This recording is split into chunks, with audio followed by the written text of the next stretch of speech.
ప్రభు అయిన యేసుక్రీస్తు వారి శుభనామంలో మీ అందరికీ వందనాలు నాన్న. అందరూ బాగున్నారా? దేవుని మహాకృపను బట్టి మరి ప్రతి బుధవారము ఈ రీతిగా కలుసుకోవడానికి దేవుడు తన కృపచేత మనల్ని బలపరిచి భద్రపరిచి ఆదరిస్తున్నందుకు దేవునికి మహిమ కలుగునుగాక. మరి ఈ యూట్యూబ్ పరిచర్య ద్వారా దేవుడు అనేక మందిని మరి దేవుని కృపయందు పెంచుచున్నందుకు, బలపరుస్తున్నందుకు, ఆదరిస్తున్నందుకు దేవుని నామమునకు స్తుతి కలుగునుగాక. ఆమెన్. లేఖన భాగమును చదువుకొని ప్రార్థన చేసుకొని లేఖన భాగమును మనము ధ్యానించుదాము. మార్కు సువార్త 10వ అధ్యాయము 21వ వచనం చదువుకుందాం.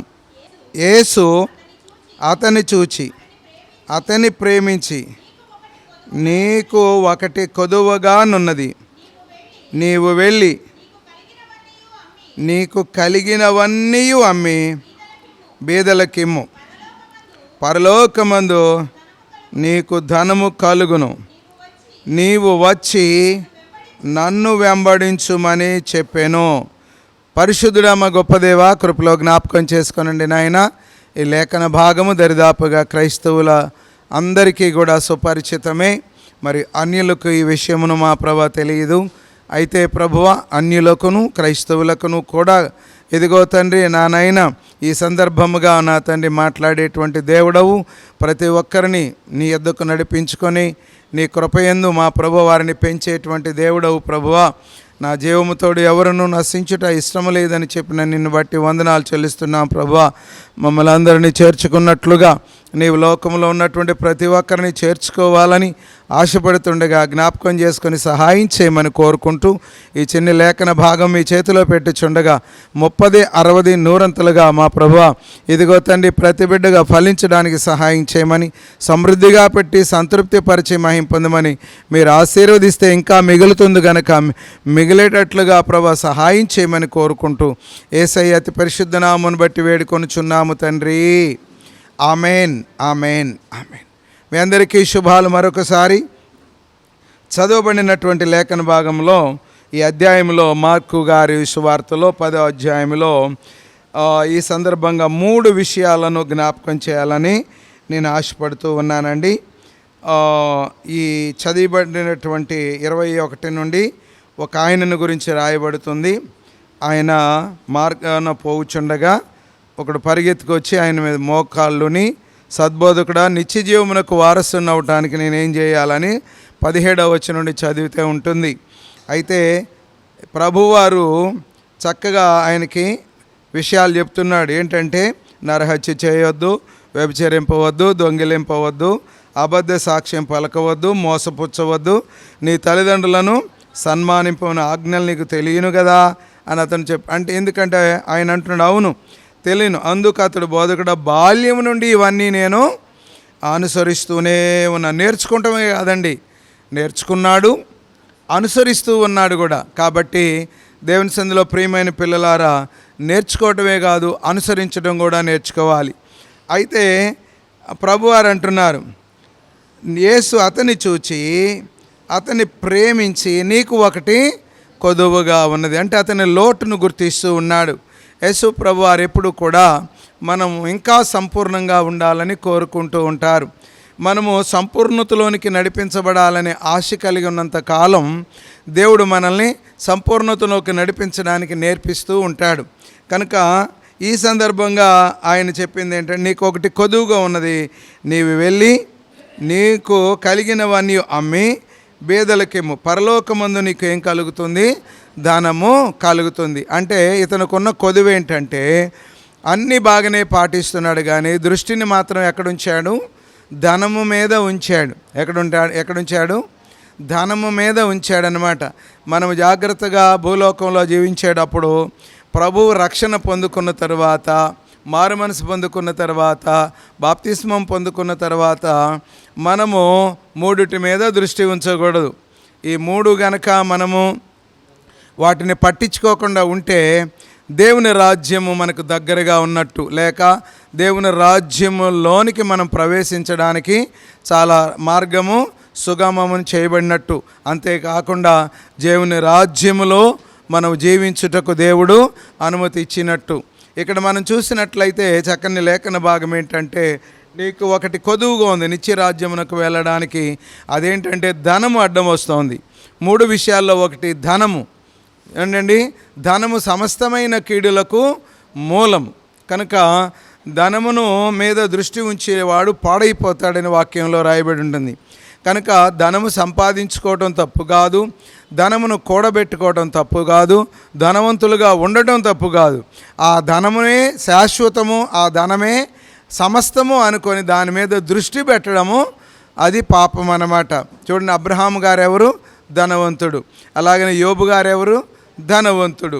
వాళ్ళు చాలా చాలా గొప్ప గొప్ప ధనవంతులు అయి ఉన్నారు. బైబిల్ గ్రంథంలో ఎంతోమంది ధనవంతులు ఉన్నారు. కనుక ధనం మీద ఎప్పుడు కూడా దృష్టి పెట్టకూడదు.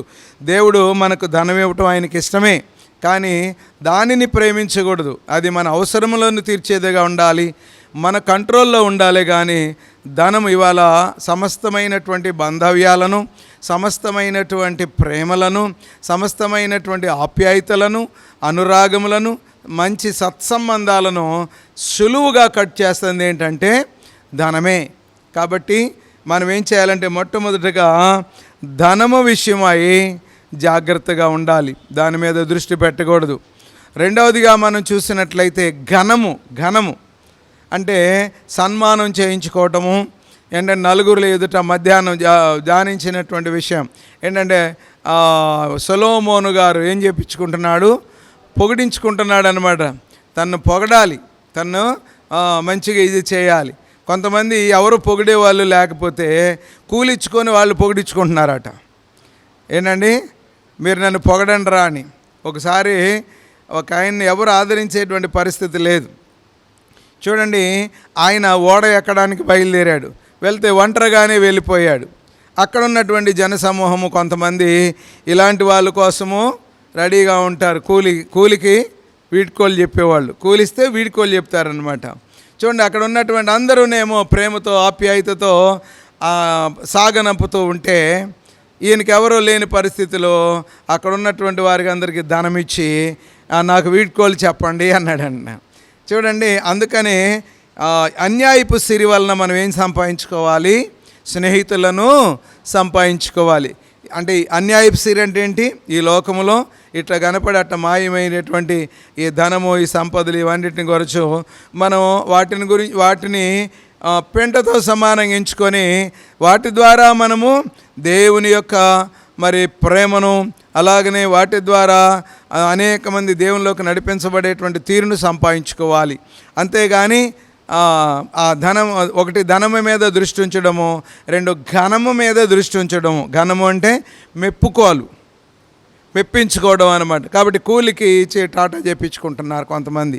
చాలామంది ఏమండి, ఈ మధ్య ఒక ఆయనట ఒక మీటింగ్ జరిగింది, ఒక సేవకులు చెప్తా ఉన్నారు, అయ్యా ఇక్కడ మీటింగ్ పెడుతున్నావు కదా, నన్ను ఘనపరచు అన్నాడంట.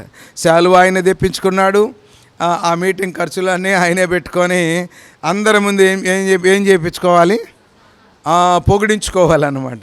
అందరి ముందు గొప్ప చెప్పించుకోవాలన్నమాట. ఇవాళ చాలామంది అలాగనే తయారయ్యారు.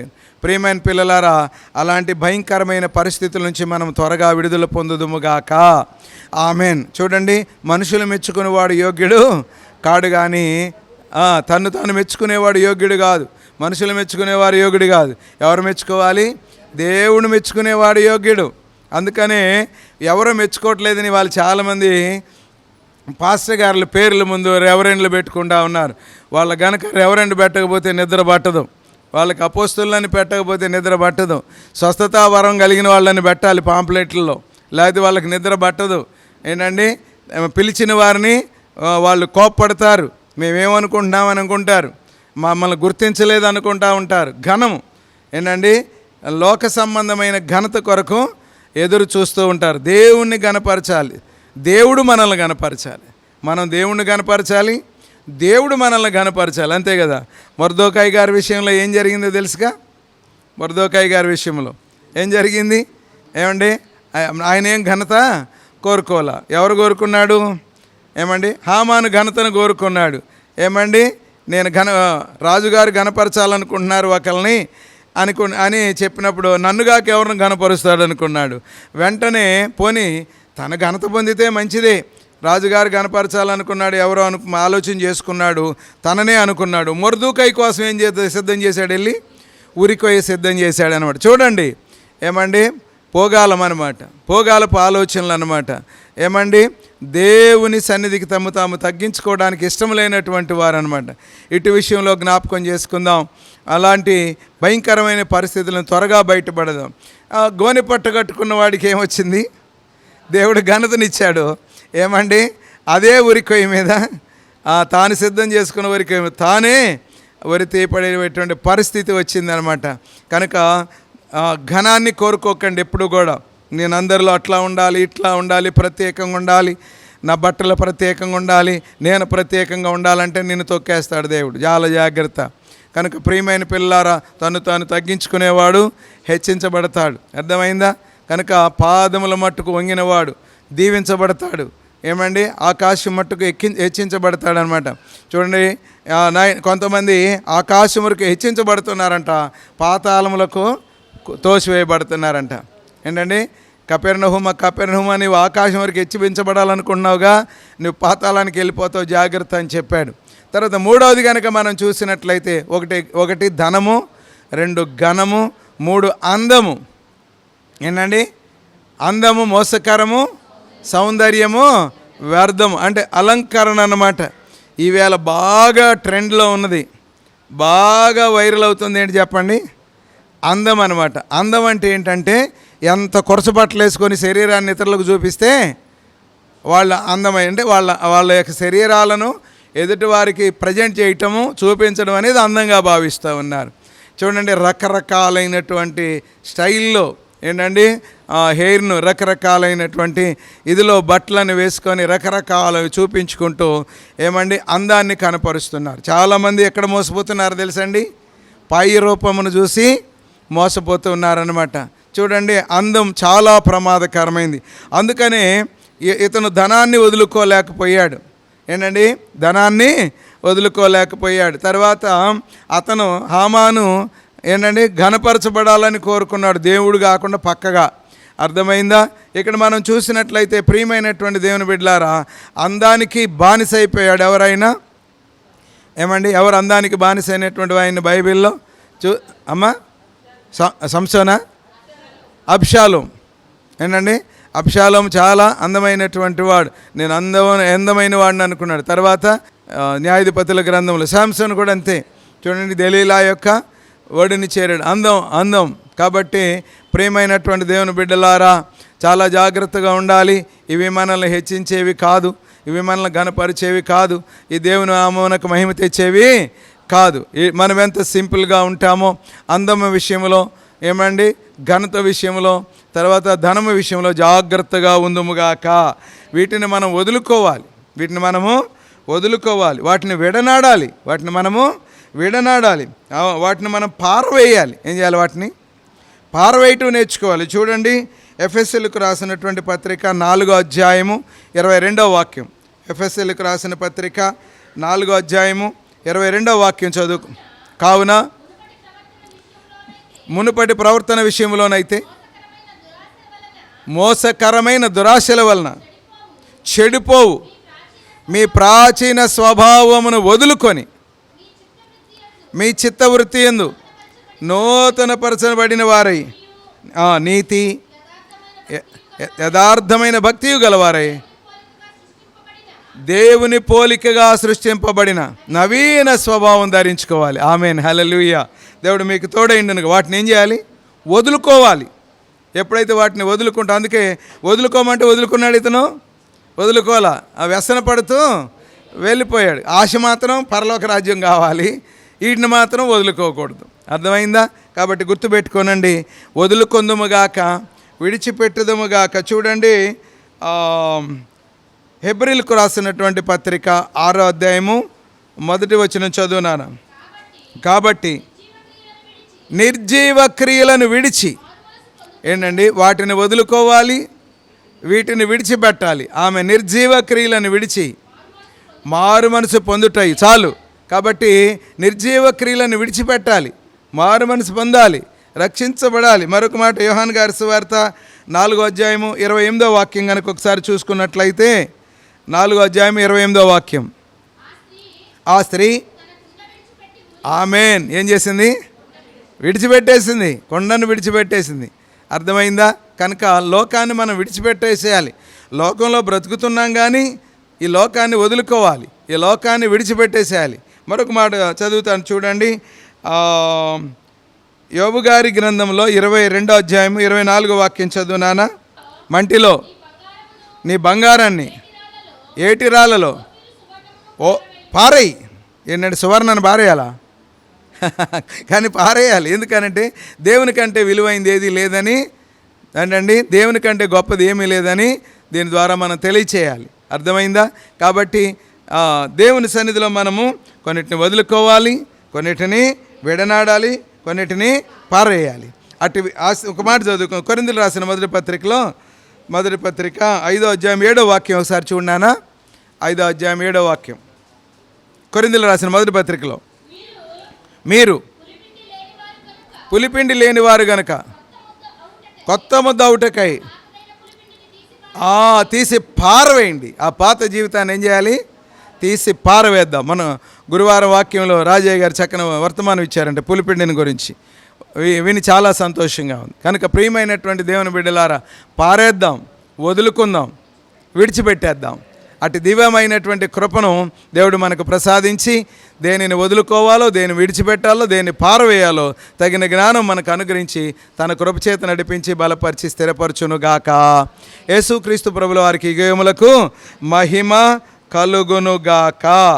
ఆమేన్, ఆమేన్, ఆమేన్. ప్రార్థన చేసుకుందాం. మంచి దేవా, వందనాలనైనా కృపలో జ్ఞాపకం చేసుకొని ఇంతవరకు మీరు చూపిన కృపను బట్టి, ప్రేమను బట్టి వందనాలు. ఈ యూట్యూబ్ పరిచర్య ద్వారా మీరు ప్రత్యేకంగా నాయన మీరే నా ప్రభువా బలపరుస్తున్నందుకు, నడిపిస్తున్నందుకు, వేల మందికి ఆశీర్వాదకరంగా ఉంచినందుకు వందనాలు చెల్లిస్తూ దేశ విదేశాల్లో ఉన్నటువంటి ప్రియ పిల్లలకు ప్రభు ఈ వర్తమానం అందుచూ ఉండగా వారు మేలులు పొందుచున్నందుకు, ఎదిగో తండ్రి సరిచేసుకుంటున్నందుకు, నీ కృపకు అప్పగించబడుతున్నందుకు వందనాలు చెల్లిస్తూ నీవు చెప్పిన మాటకు మా తండ్రి లోబడేవారిగా, ఇదిగో తండ్రి నీ కృపయందు దీవించబడేవారిగా వర్ధిల్ల చేయమని, వదులుకోవడానికి, పారవేయడానికి, విడిచిపెడటానికి ఏవేవి మా ప్రభువా ఇదిగో తండ్రి ఉన్నాయి వాటిని విడిచిపెట్టి పారవేసి వదులుకునేటువంటి కృపను దయచేయమని యేసునామమున అడుగుచున్నాము తండ్రి. ఆమేన్, ఆమేన్, ఆమేన్. యెహోవా మీకు తోడైండునుగాక. యెహోవా మిమ్మును ఆశీర్వదించునుగాక. ప్రేమ దీర్ఘకాలం సహించును, దయ చూపించును. ప్రేమ మత్సరపడదు, ప్రేమ డంబముగా ప్రవర్తింపదు, అది ఉప్పొంగదు, అమర్యాదగా నడవదు, స్వప్రయోజనమును విచారించుకొనదు, త్వరగా కోపపడదు, అపకారమును మనసులో ఉంచుకొనదు, దుర్నీతి విషయమై సంతోషపడక సత్యమునందు సంతోషించును. అన్నిటికీ తాలుకొనును, అన్నిటినీ నమ్మును, అన్నిటినీ నిరీక్షించును, అన్నిటినీ ఓర్చును. ప్రేమ శాశ్వత కాలముండును. ఆమేన్. మీకు శుభమగుగాక. దేవుడు మీకు తోడైండునుగాక. ఆమేన్.